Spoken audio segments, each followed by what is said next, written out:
what I'm doing means something. And then that also comes with the consequence that you sometimes really accept that reality as something that means something to me. So the ore snatcher taking my ore is really pissing me off. Welcome back to the show. There's no telling where we'll go. So come and share a laugh on the Imp and Skizz podcast. All right, guys, you heard it. We've got the GOAT, the one and only Doc M77 joining us on the podcast. How you doing, Doc? All good. Chill Sunday evening. Nice. It's good to have you, man. Thanks for taking the time to join us. We've had you on the list of people we've wanted to hang out with on the podcast for a while. I mean, yeah, this is a dream come true. I'm going to try not to fanboy too much because take it easy. I know. We just had Etho on, and I tried to hold back, and it was hard. But Doc, I'll be honest. When I first got into watching Minecraft videos on YouTube, you were probably my first most watched Minecraft YouTuber. Like even probably more than don't tell him, but more than Etho even, I think. So yeah, you were my guy, man. Like I was into technical Minecraft. You obviously were into technical Minecraft. I love the way that you played. So I would have my poor wife. I had you up on our TV in the living room quite often, and I'd have you up. And she always cracked up when you would talk to your dog Arnold and stuff. Though she was she was into that. So anyway, yeah, I've watched you for at least a decade, man. So it's you're that's why I said the OG. You truly are. Tell us about who you are and how you got started, and just give us some background for those of you that may not know you. Well, when I hear stuff like that, first of all, it always makes you feel old somehow. But, I'm in the same boat, man. I've been doing it for a long time. Yeah, I mean, it's funny. I think that's the secret, by the way, why this whole Hermitcraft thing is running for so long. We actually, or at least the core members that started it all and continued later on, we really know each other for a long time, man. It's crazy. I also remember I had the Dear Dog show back in the day. You're right, it was a small kind of Minecraft news show or something. And I always tried to feature like, the up and coming and new channels. And it's funny, like if you go through that list who was featured there by me back then, like it's like half of the Hermitcraft staff and then a lot of people that really went far in this YouTube space. It's funny. Yeah, lots of history. I don't know, who am I? That's a good question.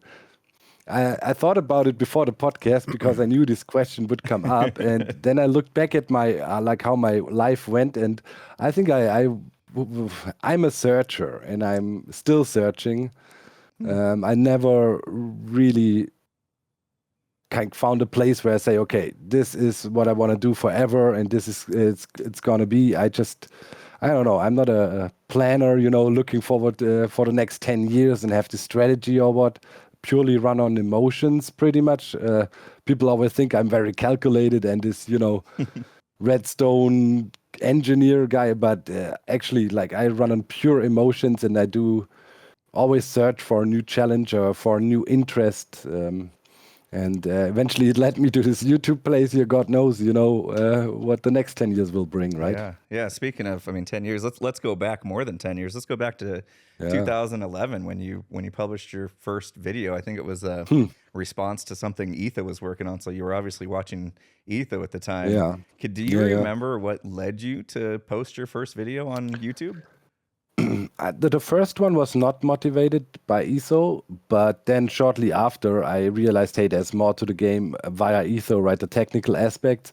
But there was a German YouTuber, his name was Gronk, and he was doing very straightforward, old school Let's Play, literally capturing himself, everything he was doing. And then slowly creating this world, and it was daily uploads. Back then with the upload limits on YouTube, right? Like 15 minutes max, I think. Tops or 10 even. And he would upload every day, and it would be this small progression. Like if you do this today, people would call you insane, right? That doesn't fly anymore. But he had this world built up over a year or so and looked pretty cool. And I was playing Minecraft on the side just as a fun little thing, and already had mob farms and things, going completely oblivious that you can do that in the game. Just figured it out myself pretty much. And then I saw this video by him, and then I was like, wow, 10,000 people or something are watching this and are admiring this world. And then I felt challenged. It was like, my world is 10 times better, man. What is this? Kind of, yeah, and I had my old account still on YouTube, the Doc M77 account, which I had made prior to comment on basketball videos, right? And we uploaded some basketball stuff amongst friends, and were trash talking us. Like, I was really active in the street ball scene. I could dunk a lot, right? And there was a lot of beef going back and forth. That's actually the initial reason I made the account. And then I just thought, I'm going to upload my Minecraft world and just show people what I got. And then, yeah, that was the first thing. I think I showed off some mob system or something, man. Like, I don't even remember exactly. I think it had something to do with records. It was a record studio. Yeah. Yeah. It was like this guy was making this record studio, and back in the days, it was this high tech stuff, right? And I thought, this system sucks, man. Went in with the engineering approach and made a pretty decent. I mean, for back in the days, right? Mm-hmm. Pretty decent system. And then I wanted to show that off, and then the video got some traction overnight. And woke up the next morning, a few hundred people or something had watched it, and people were saying, hey, what's this in the background? Hey, what do you have there? And from there, the world tour sprung, because people said, hey, give us a world tour. And that's where that series came from. Yeah. So when you got the name Doc M77, when you created your YouTube channel and you put in, I want my name to be Doc M77, you had no clue that it was going to lead to a big deal. You having this YouTuber name, it had something to do with basketball. Doc, is that from like the old basketball player in the NBA, Dr. J? Yeah. Something like that, right? Yeah. It was, we had a US military barracks in my hometown, and they had a basketball court in there, and it was a privilege to be able to go in there. You have to see, it's military space, right? Mm-hmm. Cleared space, and officially you would have to go to the gatehouse, and then somebody would have to come pick you up and said, yeah, he's here to play basketball, and then you would get a day pass, and they let you in. So it was a privilege, and I was one of the few guys that they accepted. They had some good ballers there, right? And obviously I had to show off, and I was an athlete, just gifted. I don't know. I could always jump, high jumping. And then they gave me the nickname because I had some cradle dunks and stuff, that looked like Dr. J. And then they gave me the nickname Doc M. Yeah. And my jersey number was 77, right? Nice. So that's what the name came about. And then there was, back in the days, I was like maybe 16-ish or so. When I really got into the street ball scene, right, and then until I was retiring, always played street ball too in tournaments, and was involved in quite a bunch of dunk contests, and that's when it started. People were uploading small clips of their dunks, right, and then I would comment on them, and we would go back and forth like that, and that was the reason the account was made. Yeah, that's crazy. And then, I was wondering why Minecraft, right? Yeah, I was wondering why it showed your channel was created in 2006, yet you hadn't posted your first video until 2011. That's a 5-year gap, because the whole time you were commenting on basketball videos. Yeah. That's fantastic, man.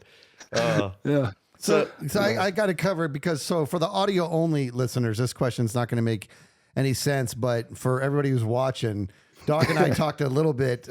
That is one of the pinkest rooms I've ever seen in my life. And man. Tell me the story, because it was way too funny. I have this automatic light system, right? And then at some point they updated it, so you need to connect to the cloud now with everything these days. And I was like, I'm not connecting my light to the freaking cloud. Why? It's like, so I can control it when I'm somewhere else, or what? What the hell? And so I refused to do that. And since that, then I couldn't log in again, and now it's stuck at pink. So I'll leave it. I thought it was a design choice. I mean, it's a good choice, regardless. I like it. Talking about feeling old, right? But these days, like, everything has to be connected to the cloud and online. Man, it's my local light switch. What? You gotta be kidding me. I know. It's like, oh, my light's not working because a firmware update needs to be downloaded. Yeah. What? How You are they guys- going to collect data on you to determine what the most favorite Yeah, color of oh. light is among humanity? Can't If they do this. can't Yeah, You man. can't into buy their a pack database. of gum without them asking for your email address and your birthday. I'm like, what is happening? Okay. Yeah, Yeah, we're getting into old man territory. Yeah, This is yeah, way old man- sooner old than I man, anticipated on this show. too much government. Oh man. So you mentioned your world tour. That was the one that got me, that I was like really enthralled with, and I had watched religiously like every single episode of that. And I really liked the way that you did it. Like it was more of like a show and tell. Like you would grind a whole bunch off camera and then come back and be put out your viewers like in wow of how much you were able to accomplish. Yeah. I remember at the time you mentioning that you were juggling YouTube with having to work as we all did, you know, in the beginning, right? Like YouTube wasn't a full-time career for us starting out, obviously. Back then you mentioned like daily uploads were almost expected on YouTube. How did you manage trying to get all that content done when you were juggling? You were in the medical profession, if I'm not mistaken. Yeah. And so I had quite a exhausting work schedule, right? I worked late shifts, sometimes early shifts, sometimes also night shifts. And don't ask me how I did this back then, but I pretty much gave up on sleeping because I was on a mission, you know, like I was on a mission, man. I early on realized, and back in the days, you know, these days say, oh, that's obvious. But back then, it was not obvious that you can earn money with this and maybe build a career from this, especially if you were from Europe, not the UK, let alone Germany. Like back in the days when I pursued this, I think there was maybe one person in the whole of Germany that was somehow in the YouTube partner program, right? For US-based people, it was still very mysterious. How does that even work? You had to write a random email to somebody, and then maybe, you know, after 3 months you hear back, you know, denied. You don't even know why. So it was this, you sit there every day, refresh your YouTube. Hey, can I upload thumbnails? Because then you would find out, hey, I'm in the partner program, right? And I knew if I want to get this as a European dude, it's like I have to work double hard, or you know, like really give it all I can. And back then there was no knowledge base, you know, what is important so YouTube thinks you're a good partner or what, right? Back then it was, they were not so professional. They didn't use metrics this way or blah. It was completely random. Like people that made millions of views were not partnered, right? And there was this other guy, I don't know, 500 views per episode, partnered, right? It was chaos. There was no information about it, nothing. And I found it interesting, though. I found it a challenge, and I wanted to prove that I can do it sitting here in Europe, right? Now, these days, obviously, it's not a big deal, right? Everything is pretty clear. You want to become a partner. This is this, what you have to do. Boom, apply, boom, bang. You know, but it was really valuable to become a partner back then. I'm sure you remember that too. When you made it to become a partner, it was a huge day, a huge moment, you know, and we were all talking to each other already back in the days, right? We were knowing each other, and then we were sharing tips, you know, hey, you know, make sure to do this when you apply, you know, and then it was every time when somebody got accepted, it was literally a huge celebration. Felt like a miracle. It was, it was a miracle because, you know, there was no human contact. There was no nothing. It isn't YouTube partner. What is that even, right? A YouTube partner manager doesn't exist. Like, it felt like you're talking to an anonymous, non-human entity, right? And then it felt like a win. You managed to convince the entity to give you the right to pay them 40% of your income. You know, but yeah, it was a huge thing. And then, as I said, your video lengths would increase. You could have thumbnails, things like that, right? So that was the grind. And then I was just obsessed. I wanted to do it. Do you remember how long it took for you to get partner from the time that you put out your first video? Was it years or months? Do you remember? Years. 3 years. You were grinding. 3 years of grinding it out, answering every single comment. I ever got until then. You didn't know what to do. I tried everything, answering every comment I ever got until then.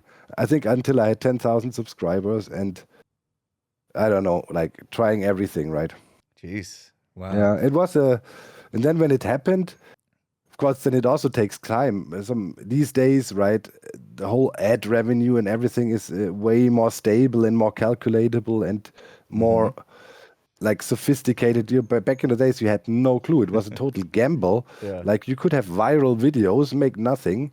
It was, yeah. So let me Adventure. let me unpack this a little bit. So we started off this conversation, learned something pretty interesting about you. That you said, I'm still looking, I'm still searching, and I got to tell you that I find that fantastically admirable, and I can identify with that. To be at our age and actually use the phrase "I'm still searching." A lot of people have, in their own mind, settled by now and have settled arguably a while ago. But you're saying I'm still searching. So let's rewind the clock back when you were trying the YouTube thing. It sounds to me like you were searching then. What made you search for this? Especially a world that is, as you say, and I agree, so very ambiguous. And according to this tale, was far more ambiguous than it is even today. What made you said I wanted to prove. Prove to who? Did you want to be a part of the entertainment? Did you want to make a career out of this? Did you like the artistic factor? What was Doc searching for? I didn't know back then. Right. The thing is, when my basketball career was fizzling out, right, I had a decent career playing basketball professionally, semi-professionally, and then, doing university at the same time. I always was good in juggling a few things at the same time and making sure to focus on the right thing at the right time, right? That's our work these days as well. Try to be efficient. Yeah. And so eventually, I don't know, when the basketball was over, I had a diploma, right? I studied electronical engineering, not related to the healthcare sector at all, right? And I had that finished, but when I was finished, I still had like another 5 years in me, easy in the basketball area, right? So I kept on playing, which already bugged my dad a lot, right? Back home, it was a lot of pressure. My dad was a person that judges people by their performance when it comes to being successful, so here, moolah, right? Okay. That's how he judges people. And there was a lot of pressure on me to also perform. He's an entrepreneur, built this company and blah, blah, blah. I want nothing to do with that, right? So it was a difficult situation, and I always wanted to become a teacher. Actually, I thought I knew what I want to be in life. I want to teach people stuff. My dad, though, said, teacher, that is what people do that are lazy and don't want to achieve anything in life. They just hide behind their desk and do nothing. And he wouldn't support me trying to become a teacher, right? And yeah, so I gave in. It's your father, you don't want to disappoint them. And then I went to study electronical engineering, which, well, I kind of managed to do it, but I knew quite early, Not for you. probably not my thing. Yeah. But hey, I'll finish it, and then he can't complain, right? So I finished it, and then I thought I did my deal, and now we're cool. Leave me alone. No. Then, of course, there was the pressure. Okay, now end your basketball career, start working immediately. But I didn't want to. And then since that, pretty much my dad and I split paths. We don't talk to each other for more than a decade now, I think, even longer, for almost 20 years. Because I wanted to be free, and it was time to choose my path.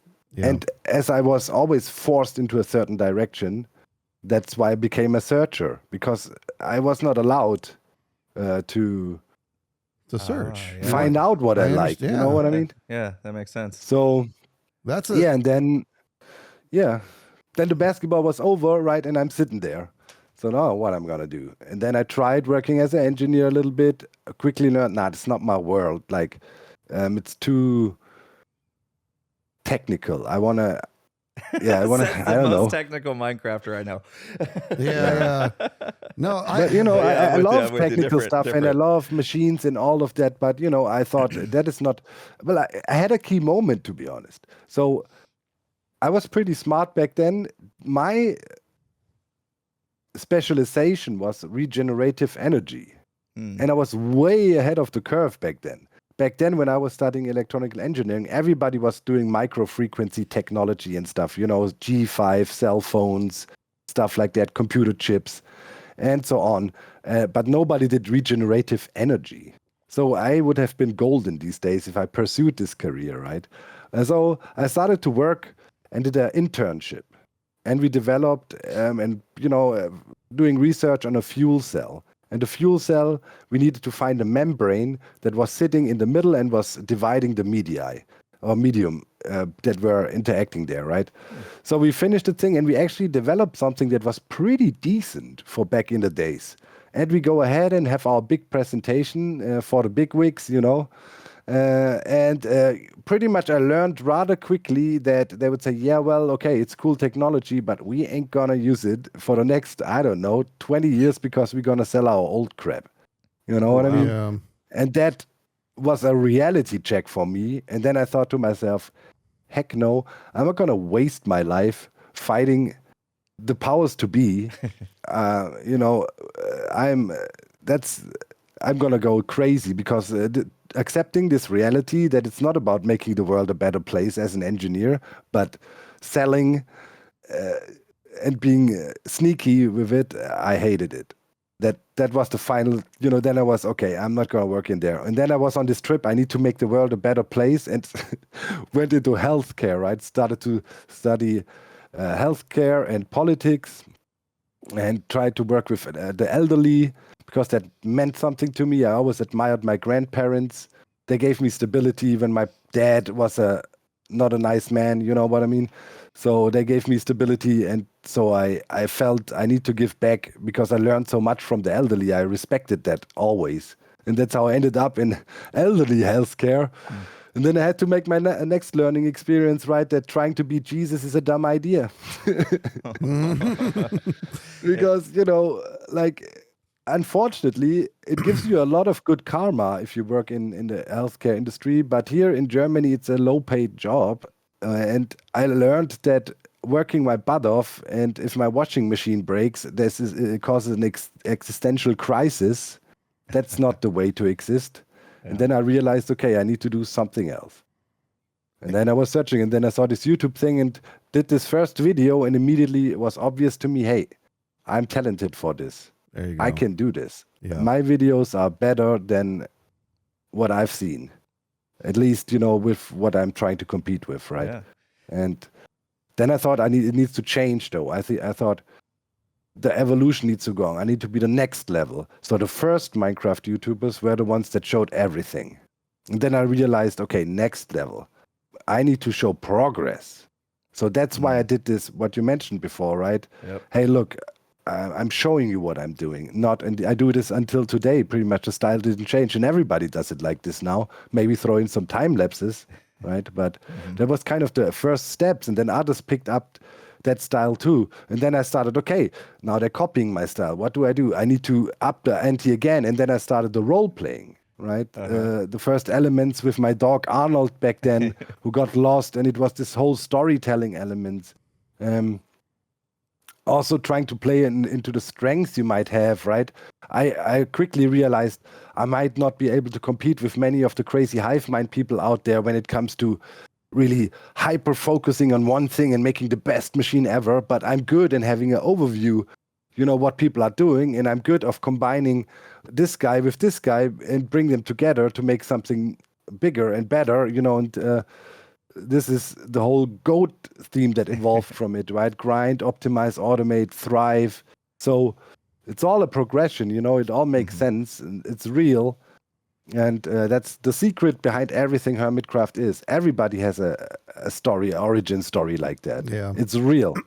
Yep. We do this for a reason, and we came a long journey, and we know we are in the right place. Yeah. At least right now. One thing we glossed over is that you are German. You live in Germany, right? And when you created your channel, did you have any thought of, should I do this in English or should I do this in German? Did you have to think about which one would end up being a better route for you? I mean, first of all, I find it fascinating that you can even speak multiple languages because I can only speak one. Seriously.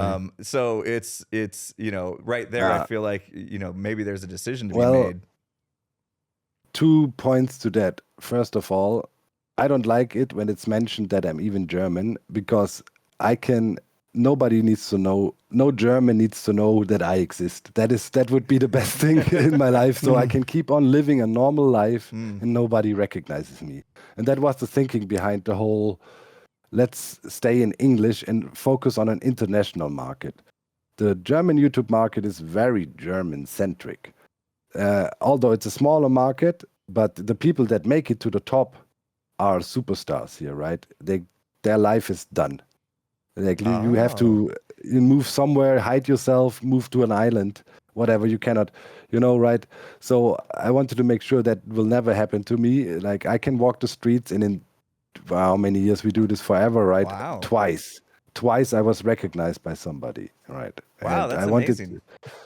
I wanted to stay like that. So typically, yes, I make no secret that I'm from Germany, but every time I see online somebody mentions, hey, he's from Germany, he's German, blah. I even have it on my channel, right? Minecraft or whatever the slogan is there. Made in Germany or something. Made in Germany or something like that, right? I wanted to change it forever. But yeah, I'm not comfortable with, also it doesn't matter to me, honestly. I've always been a citizen of the world or whatever, right? I like to make jokes about German stereotypical things and stuff, right? Play into that a little bit. But to me, my national identity is not important. Yeah. If I could turn back the clock, I would never show my face, ever. Oh, interesting. I regret that. Well, Wow. here you are. We've got you on a big screen. Yeah, I know.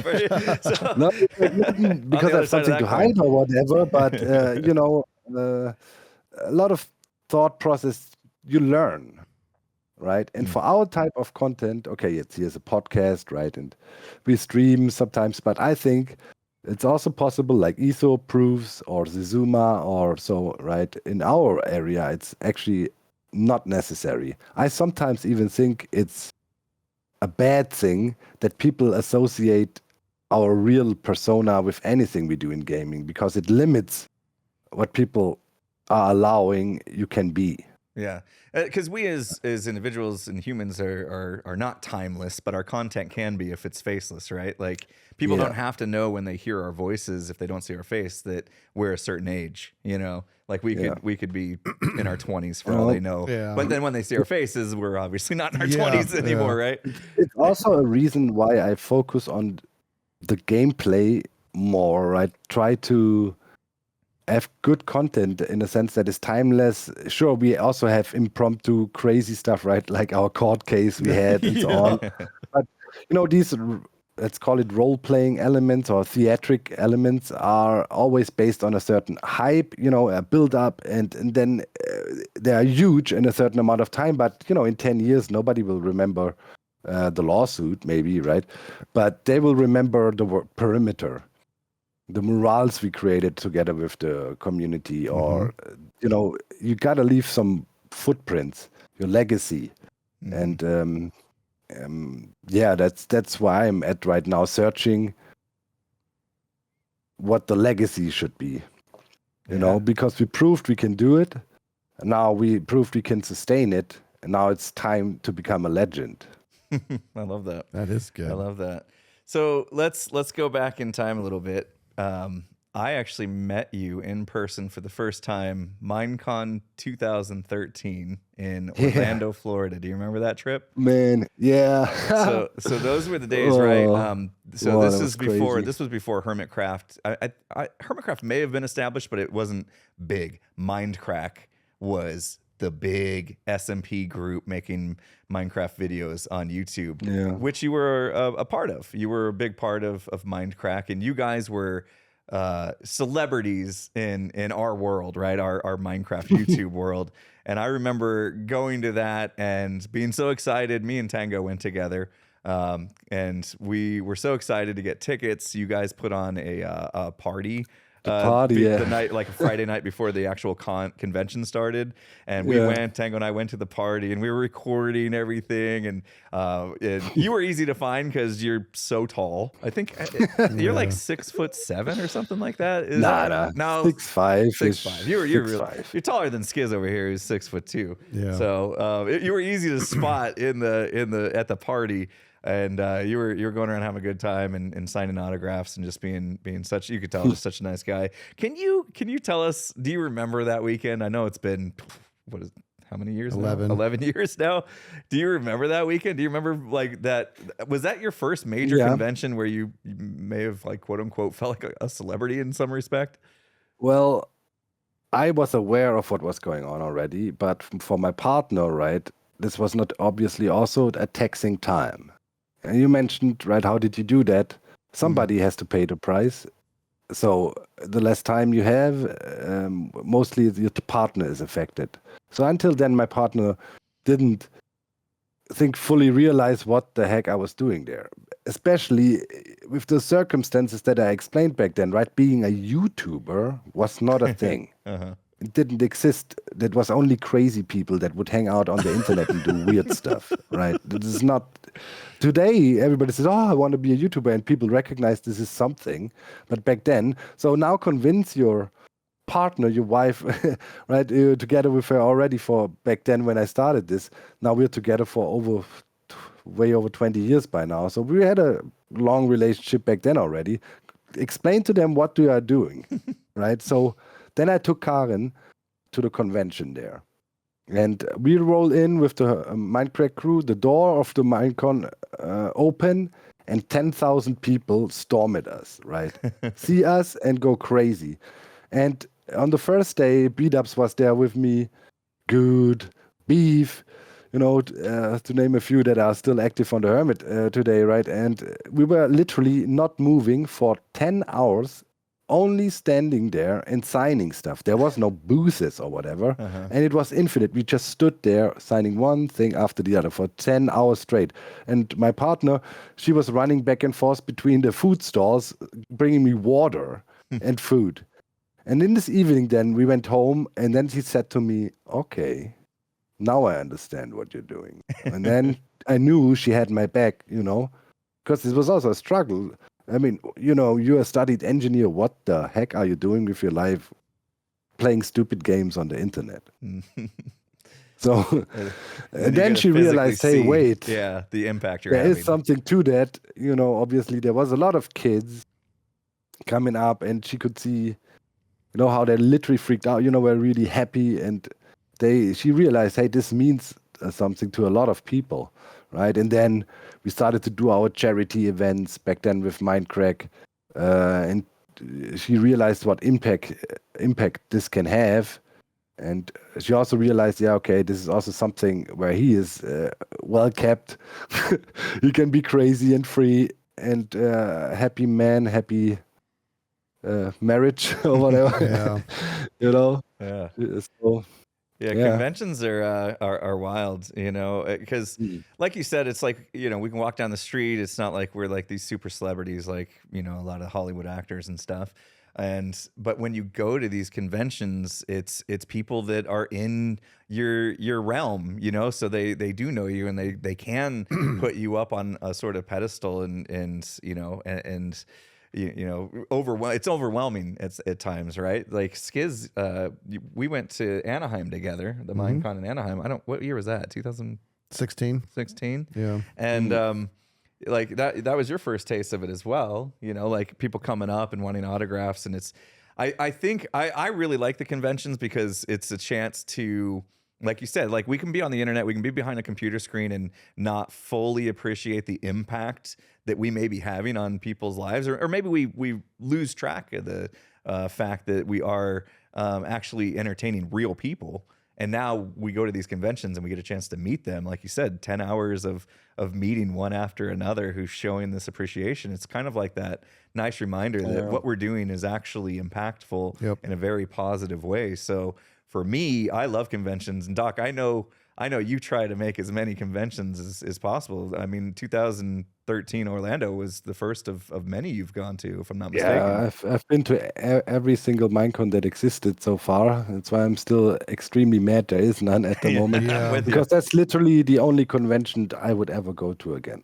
Like, I'm done, you know, after all these years with Keralis and so on, we traveled to all kinds of events invited by various gaming studios to LA, to the E3. You know, I took it all in. I went on this heavy metal cruise. I still wear the bracelet here because it's a great memory. You know, 70,000 tons of steel cruising from Miami to Jamaica and back. That was also thanks to the YouTubes. But by now, I'm at a stage where I don't want to go anywhere, man. It's like, you know, I would, a Hermitcon for sure, you know, of course, you know, and a Minecon, but people often ask, will you come to a TwitchCon or something like that? Nah, I'm just, not because of the people, but because of everything else that surrounds this being an influencer or being a YouTuber these days, man. To me, it's just too much. You know, there's too many heads talking too much, being too loud. The last few times I went to some YouTuber events, I was just at some point bummed out because, you know, a lot of YouTubers share that one personality trait and they want to be the one that takes the room, right? Mm-hmm. And then if you bring 50 of them into one room, bruh, this kindergarten is a treat again, you know, so I've had it. I remember a quick story to that, right? It was a creator summit in Stockholm. We got invited. It's where I also met Green for the first time, IRL, I think. Green is also chill, dude, right? Like, everybody around Hermitcraft is more like laid back. You wouldn't see us screaming around and running around with a camera and yo. And you know, Sweden, people there are more on the quiet side, right? It's really considered rude to scream around in public or so. Dude, there was this one guy, I will not mention his name, but we did a tour through the city and he kept on screaming like an absolute crazy person, right? Everywhere. Oh my God, this is where the Vikings came from. Look at this, guys. And we said, oh my God, and you could see the people go, it's like, he's going to get arrested soon if he keeps on shouting like that. And then, you know, we were with them, right? You know, him walking in front with his damn Yeezys. Oh, man, I can see him. Or still, and then eventually we make it to a church, right? And they show us blah, blah, blah. And he hears this and that, you know, some important people. Dude, the guy starts screaming around on the graveyard. And then I had enough. And then I was like, listen, man, if you don't zip it now, I'm going to make you zip it. Listen. And then he was like paranoid and scared of me the whole event, but it was worth it. Because, listen, man, at some point, and then I was like, okay, I'm done. I'm not going to these events again. It's just too much, man. Chill. People need to chill. It's not always about you. Yeah. Chill. You know, it's a group event. It's kind of crazy because when I go to these events, like, because you're right, the YouTuber personality, it's a type A personality in regards to from a performance standpoint, right? But when I go to these conventions, I'm actually pretty reserved and pretty quiet because I am a huge people watcher. I love to watch people, and I like to see, like, one of my most favorite things to do is to sit back towards the corner and just watch people interact with other people and watch not only their reactions, but how other people are reacting to what they're watching. So I'm a huge, big time people person, but I do remember seeing exactly what you're talking about. Is that it was the Hunger Games and the food and the guns it was attention. It was just people wanting attention, and it was. And I'm not knocking anybody, but it is absolutely that. And I had this, and I think I had my moment myself at the last TwitchCon, which I enjoyed going to, and I'm enjoying the next one, where I was like, yeah, but I'm getting old. You know what I mean? I prefer, but you know what though, dude? My whole life, I sort of, even when I was like in high school, most of my friends were in college, and when I would go to their colleges to party with them or whatever, they wanted to go to these big parties and stuff, but I just wanted to just grab a beer and just hang out and just catch up. You know, like that's all I wanted to do. But I'm more in your camp. There's this quote, you know, they attribute it to Keanu Reeves, I think. But I'm not sure, probably made up, right? The internet. But pretty much it goes like, I reached an age or stage in my life, better say, where people can claim whatever they want. I'm going to just agree. If they think 1 + 1 is 5, let them have it. And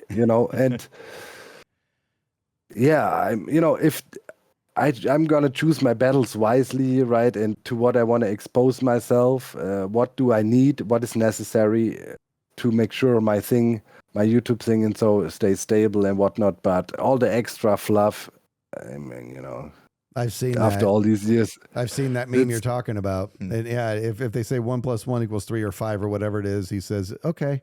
and I've actually been like that for a while. The whole pick your battles thing, I pick almost none of them. And we've talked about it on the podcast before, is that when you pick almost no battles, because 99.9% of them don't matter anyways, when you pick almost none, then when you have to pick one, you have all the fight in the world that you need to win that battle. But but it has to be important. Yeah, and as I said, right, everything I do is mostly passion driven, right? So if I don't feel the passion for it, I will not engage. When I was younger, you make this mistake, think, let's, get in and try and blah, blah, blah. Now these days I know more, what's my flavor, what I like, what am I interested in or whatnot. So I'm a bit more reserved. And one thing's for sure, I met a lot of people in my life and I'm still interested in meeting people. But I can also see that in my social circuits also, I'm not necessarily super interested to expand that infinitely anymore. I think I got my network going. I'm cool with my network. Got friends around me. I got the best colleagues. If I can call you guys colleagues, right? I'd rather call you friends. Right. And, all good. I got my hive mind people, man, hang out with methods on a daily in Discord, and we talk about all kinds of stuff, right? Have my long-term friends, and it's just, that's another part, right? To quickly round that convention stuff up. There's of course also the whole business side of this YouTube thing and so on, right? And I just got tired of countless people trying to sell me something, trying to convince me that I should sell something, or just braggadocious behavior. Like, everybody says, they're big shots and they're doing this and this. And I'm just like, I never participated in that. But, if you sit on an with a bunch of YouTubers there and want to have a nice evening at the bar, and all that is talked about is clickbait and I don't know, number metrics. Yeah, that was the business side also got a lot bigger these days with the YouTube thing, right? Like back then it was more like an artsy thing because it was so vague and nobody thought career, and it was more for free thinkers and free spirits. These days people grow up with the ambition to become a YouTuber. There's schools for it. You can study it probably by now.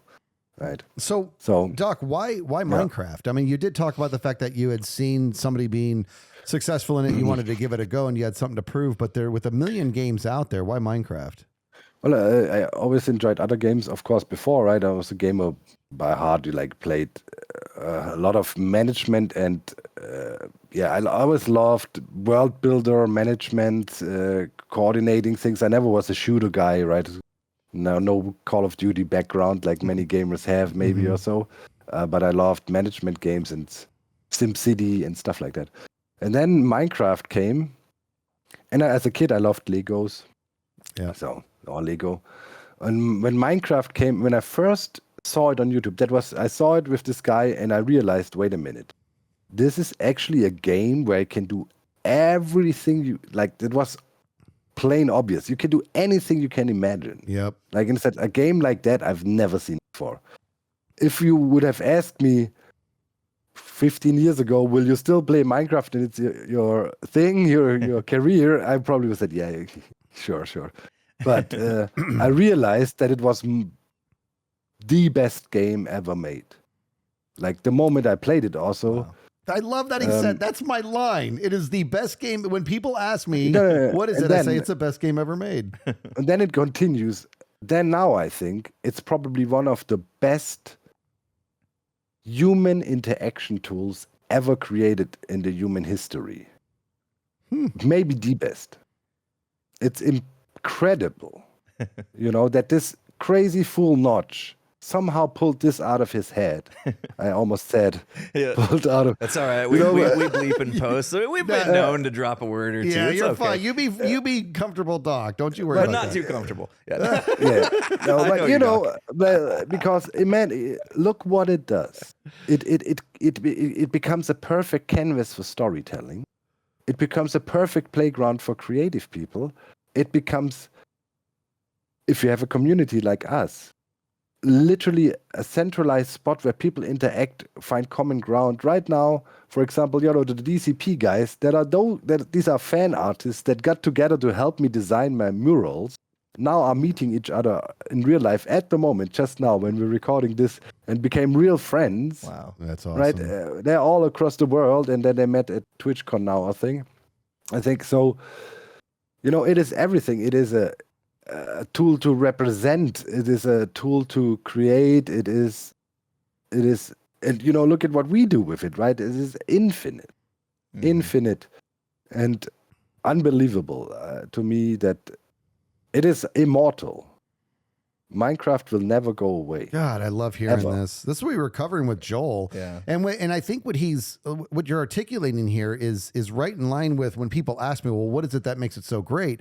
And I talk about the fact that I say it has something for everybody. And by everybody, I mean every type of person, every age, whatever you want, it's there for you. And that's what makes it such a solid conduit to communication and engagement, the way you're saying, Doc, is because you're really putting yourself out there from even a visual standpoint. Like this is, I'm a caver. I like looking for I'm a builder. I like doing this. I'm a redstoner. I like making contraptions. You can see people's personalities come out of their builds. And now we're in this world where we've created this complete awesome pseudo reality that we're able to actually create real human moments. The court case was one of them.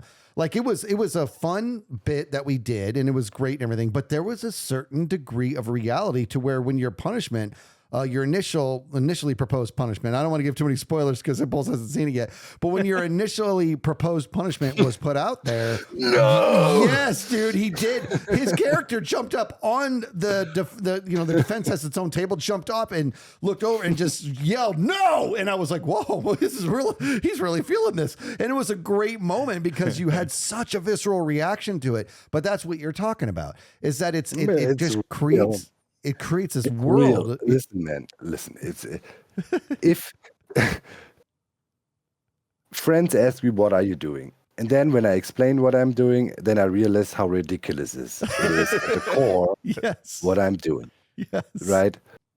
Then you have to remind yourself that, and I do that by reading all the comments, by reading fan mail, and interacting with the audience. That this means something to a lot of people. What we're doing means a lot to a lot of people. Yep. Not only from an entertainment standpoint, that is the superficial stuff, sure, entertainment.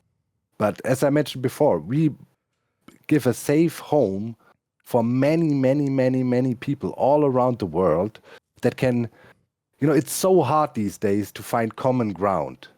And if you give people something, they can say, hey, I'm a Hermitcraft fan. And that's the door opener, bro. We're contributing to something really, really important. Yeah.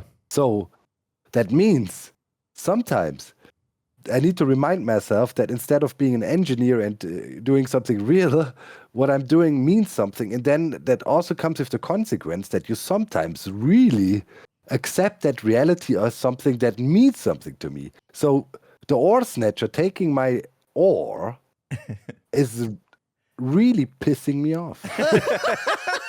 You know what I mean? Like, it's not, I don't play this for a shtick.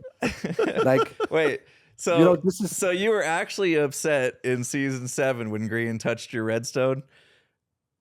Do you remember how that kicked off a whole war? No, season 6. no, Sorry, you know, season 6. That was season 6. Yeah. Well, as you know, I don't want to pull the curtain too far, right? But our content creation also evolved from season 6 to these days. Mm-hmm. Like we were also trying to find our stride, and let's say in season 6 we really planned out storyline, right? Yes. In a sense, not scripting, but we had an idea, and we said, hey, let's try to make a conflict happening, and you know, We and had then beats. well, there is there is, and then you had goals to meet, right? So rough targets. So this is how it always worked. And over the years, everybody got more comfortable and everything became more automatic and it became more natural again. But we first had to establish a, let's say, benchmark, right? Or like, now these days, everything is natural. And the crazy thing is, like with the ore snatcher, right? That is straight up, that's real.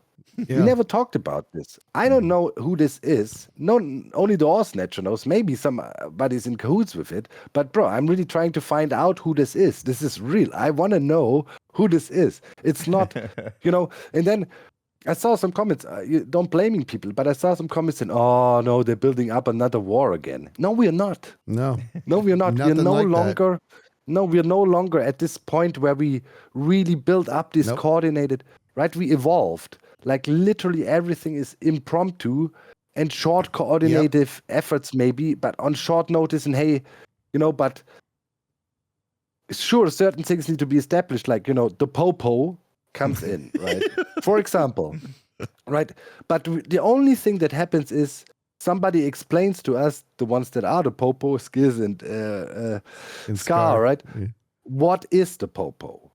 So it's a pseudo-authority police squad. That's it. That's pretty much it. Like every interaction and all the stuff that comes from the popo is straight up off the cuff. Yep. Right? You're absolutely right. So, and that is, when I then saw comments, they're building up another one. No, nope. It's not. Nope. If there's a war, there might be a war. There might be, exactly. There might be. Right. There might not be. I mean, we have no idea. Don't know. We're just interacting. Everything's organic. And that's what I love about it. Even the court case started as a complete joke. We never spoke. We never spoke about anything in the court case, how this is going to go. Nope. Let alone knowing the verdict. Dude, when beat-ups hit me with the verdict, I was like shocked. Really shocked. It's real as we can make it. And then sometimes, as you try to keep it real, so to speak, then sometimes, you maybe go overboard even. And people think, are you crazy? How can you be so dramatic about your stupid ore blocks? It's just a kid's game. No, it's not. Because, a lot of people get invested in that. They also want to know who the ore snatcher is. And I'm going to take that serious. Yeah. I cannot ignite a fire in people and then not take it serious. I'm not playing with people's emotions, right? That's not, we got to be real. That's our responsibility. As we are not trying to be influential in any way, not political, not nothing. We are trying to be entertaining, but it demands, if people really want to become Hermitcraft fans, it demands dedication from them. You need to get into the fandom. You be on the Reddits, you be over on Twitter, which we will never call X, and you be on the video comments, you be watching this, you be doing watch parties, you be on Discord servers. So we demand that people give us their time. So better make sure that when what we offer is real and we give them something, a good product, if you want to call it that. I think something you said a word that strikes home is the word passion. You were talking about something else and having passion behind.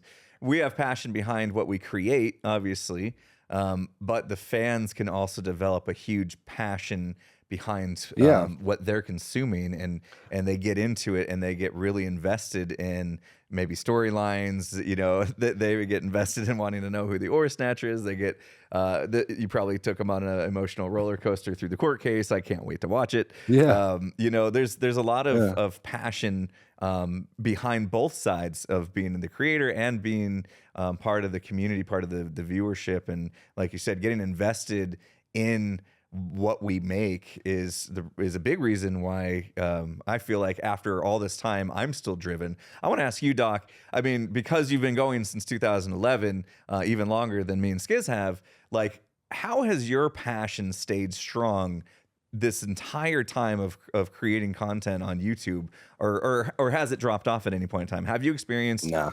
We've seen a lot lately, creator burnout happening. Like, have you experienced any of that in your timeline of being? I had a phase once where I was a bit unsure. It was the time Mindcrack was dying and I was depressed, not clinically depressed, but it was like a real true family we had built. And when that fell apart, eventually it threw me off. I was a searcher again. I thought I had found home. So then, gladly, quick step back, like Hermitcraft back in the days, people were always trash talking Hermitcraft, saying they were just copycatting Minecrack, right? Which was not true. Hermitcraft had a different flavor, the history of Hermitcraft and so on. But between Minecraft and Hermitcraft, there was never any tension or beef. We all knew each other, right? We got along, and that's how, when Minecraft died, I got invited into Hermitcraft, because I was not, hermits were not like, haha, now we're the number one. We took down the Mindcrack. They're gone. No. It was just like, man, we can see Doc is struggling. He's looking for something. And then I got invited, and that meant a lot to me. That gave me second wind, so to speak, right? Because back then I thought, man, we have built all this, and now it's all gone. It was really like sad, right? And I'm still mad and sad about it these days. But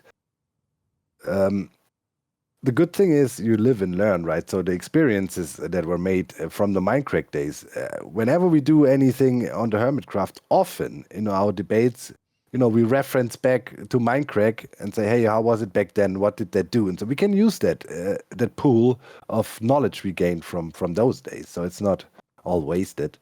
But yeah, since that, I realized, money cannot be your motivation. Not at all. Like, it never was in my life either. I never was a guy or whatever. If I have to put food on the table, I'm cool. And since that was not the motivation, that automatically does away with the whole, there's ups and downs in YouTube, and if you constantly have your mind on the numbers, that can burn you out if you're not constantly growing like they suggest you should, and improve and better, more.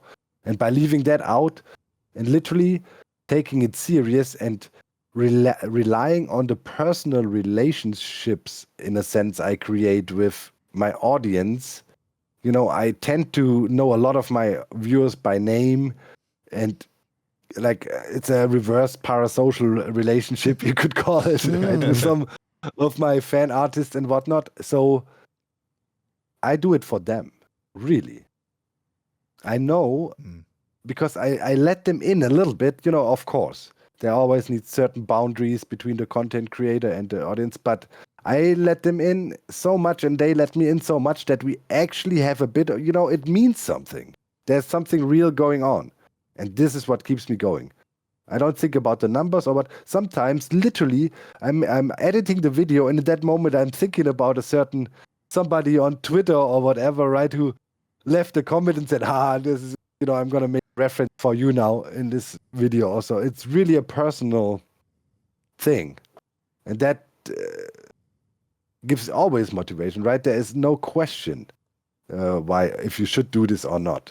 Absolutely. Because one person can make it worth it, so to speak. Yeah, I mean, and you stated it, like this journey of being a creator, you're gonna have your peaks and valleys, and if you celebrate the highs too much and you get too depressed when you have your lows, that swing can just burn anyone out. So it sounds like you've fall height, focused, right? you've kind of focused on, forget about the numbers, forget about the money, and just focus on the content, focus on the people that you're going to put a smile on their face or get makes you vulnerable too. Look, like, especially I also do it for you guys, right? With you, because that's also something that motivates me. We are only as strong as our weakest link.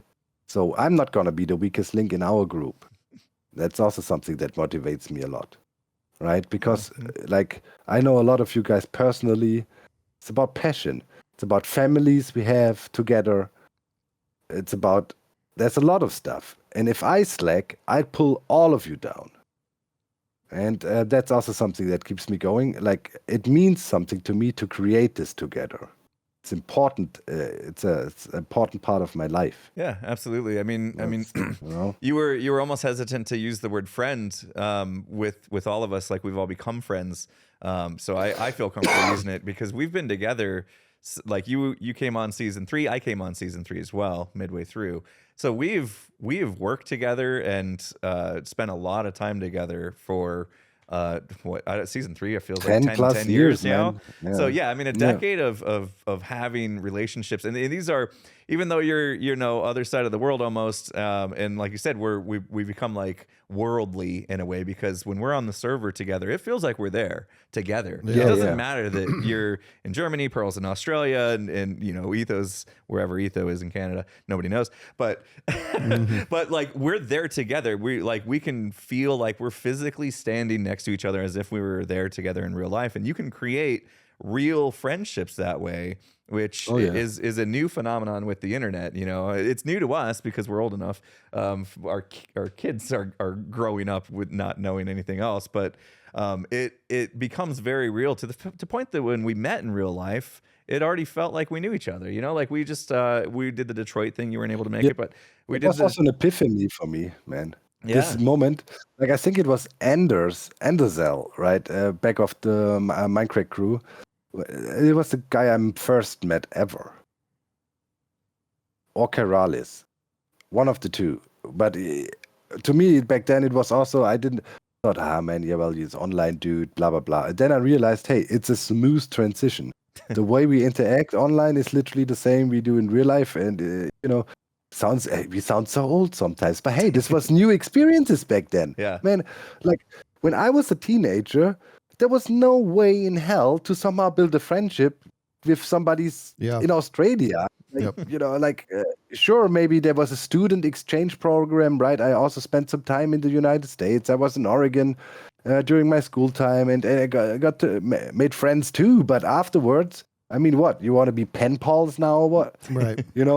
I mean, calling over the Atlantic, it'll cost you, like, your parents will kill you. It costed like $5 per minute or something back then. I don't know.